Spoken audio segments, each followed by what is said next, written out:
Bonjour, eh bien on va continuer nos petites vidéos à partir de mon livre La sagesse politique de Frédéric Chaloix aux éditions Librinova.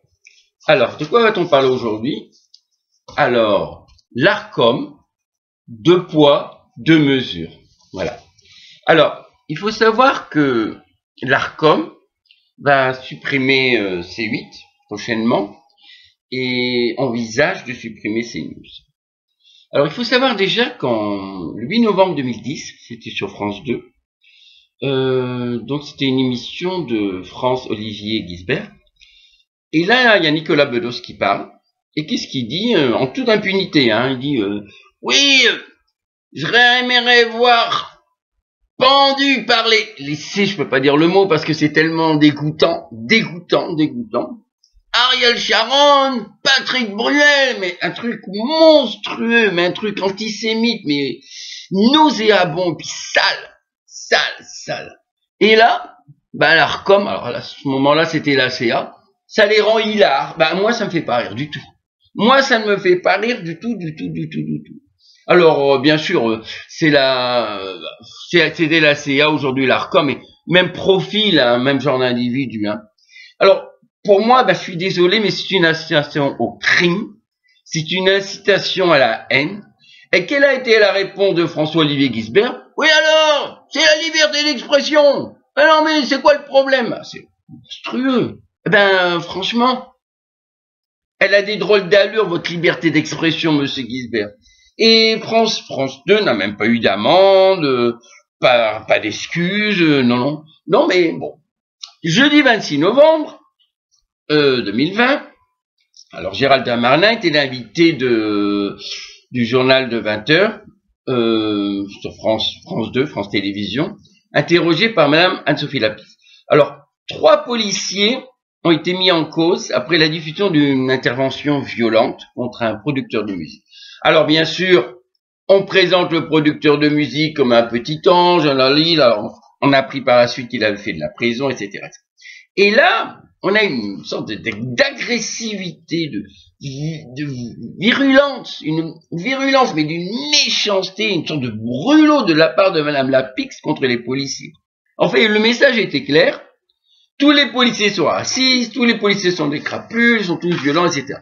Et là, monsieur Darmanin, au lieu de défendre les policiers et de répondre, mais madame Lapix, vous-même et votre journal, vous êtes bien silencieuse lorsqu'un policier se suicide. On ne vous entend guère lorsqu'un policier se fait rouer de coups et que le criminel est juste sanctionné par 6 mois de sursis. Et encore. Dans tous les cas, on ne vous entend guère. Alors qu'au contraire, chaque fois qu'un policier ou un gendarme malheureusement fait un méfait à ses choux, ça devrait être un jour de deuil national, madame Lapix. Ça vous dérange pas, hein? Lorsque vous et vos acolytes journalistes, lorsque les policiers se suicident, se font tabasser à coups de bâton et de pioche, et que l'ordure se retrouve dans la rue tout à fait libre le lendemain matin, au grand dam des policiers, ça vous dérange pas, hein? Ça, on n'en parle pas, hein? Moi, c'est ce que j'aurais répondu. Alors, madame Lapix, au lieu de guetter, d'éplucher les moindres dérapages des policiers dans l'exercice de leur profession, vous feriez mieux de les défendre, madame la pseudo-journaliste. Voilà ce que j'aurais répondu.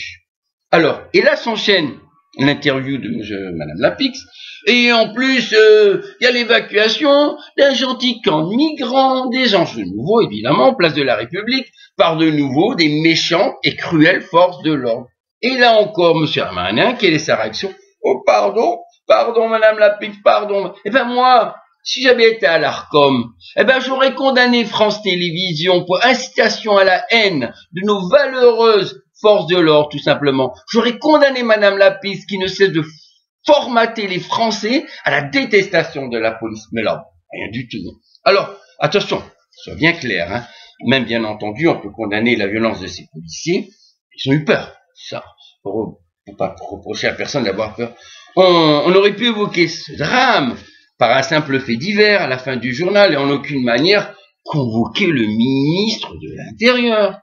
En revanche, oui, convoquer le ministre de l'Intérieur pour lui dire « Monsieur Darmanin, des policiers se suicident, mettent fin à leur existence tous les jours, et vous faites quoi pour stopper l'hémorragie? Vous faites quoi pour protéger nos valeureuses forces de l'ordre? Vous faites quoi? Vous, assis sur votre douillet fauteuil de ministre, mais vous n'avez pas honte, mais vous faites quoi? Oui, mais ça n'arrivera jamais. Ça n'arrivera jamais. Alors, sinon, à proprement dit, c'est vite. J'avoue, je regarde pas. Très peu. Très peu. Touche pas à mon poste, je regarde très peu.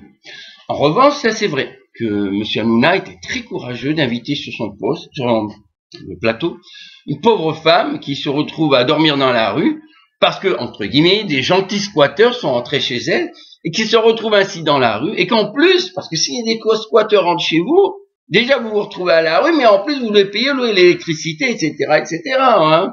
Ah oui, ça a été très courageux de la part de M. Hanouna, hein, et de dénoncer ces politiques sales et nauséabondes et cruelles de toute cette cruelle macronerie associée à toute cette répugnante gaucherie.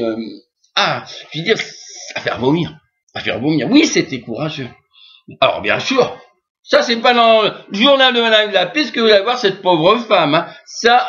Non, pour moi, M. Hanouna, c'est une sorte, je dirais, de bouffon. Voilà, une sorte de bouffon de la République, comme il y en avait avant. Et puis voilà, il a toute sa place dans le paysage audiovisuel. Quant à CNews, oui. CNews, ils aiment et défendent la police comme moi.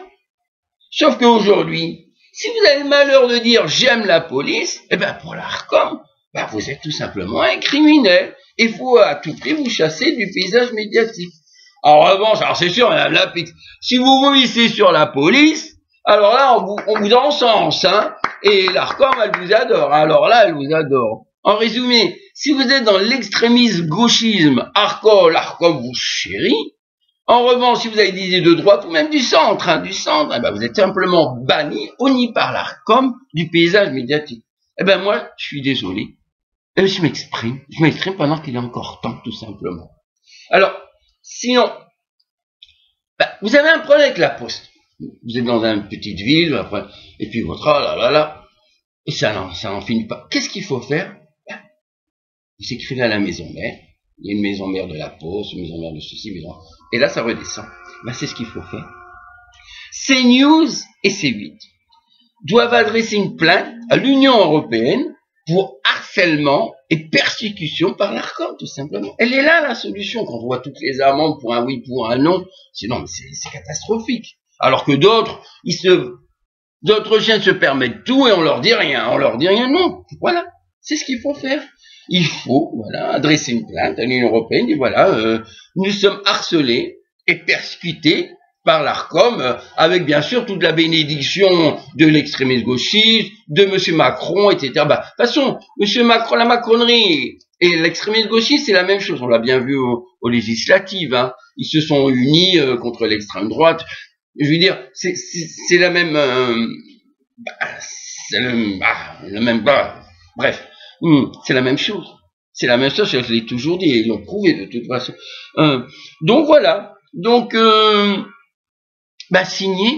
signer cette pétition, dire moi je suis d'accord, on va présenter cette pétition à l'Union européenne et dire écoutez, emmenez des gens, emmenez des personnes qui vont comme ça faire une enquête interne et dire effectivement, prouver que l'ARCOM persécute, c'est bien le terme, persécute C8 et CNews.